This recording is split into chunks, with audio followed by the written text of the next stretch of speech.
Des trains cadencés toutes les 10 minutes, à la gare de Saint-Sulpice, c'est l'heure de pointe. Ces voyageurs font l'aller-retour tous les jours, ils habitent ici et travaillent à Toulouse. On a choisi d'habiter ici par rapport à la facilité d'accès aux villes que sont Toulouse et Albi. On est respectivement à 30 km, 30 minutes à peu près, de l'un et de l'autre par l'accès SNCF. Le train pour vous c'est pratique. Ouais, c'est hyper pratique, c'est moins onéreux et voilà. En train c'est moins fatigant. Ah ben en train c'est moins fatigant, on est assis, après on peut lire, voilà, on peut faire des mots croisés, on peut faire ce qu'on veut, écouter de la musique et voilà. C'est mieux que la voiture. C'est mieux que la voiture. Beaucoup donc s'installent pour le train dans cette commune située à une trentaine de kilomètres de Toulouse. Résultat, en 10 ans, 30% d'habitants supplémentaires. Pour le maire de Saint-Sulpice, le TER, c'est super.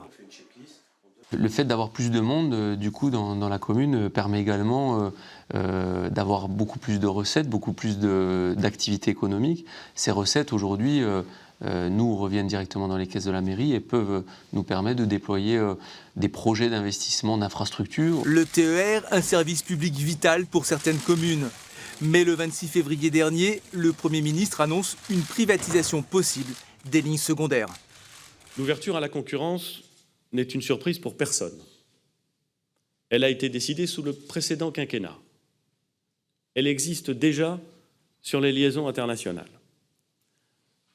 Partout où elle a eu lieu chez nos voisins, elle a permis une hausse de la fréquentation et une amélioration des services. Cette réforme inquiète la région. C'est elle qui pilote et finance 70% du TER. L'Occitanie débourse 260 millions d'euros par an pour le train.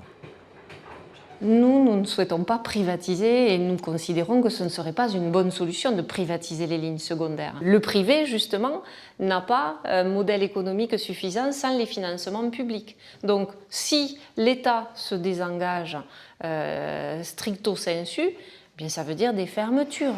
Inquiétude aussi pour ce représentant d'associations d'usagers, car il reste de gros investissements à faire.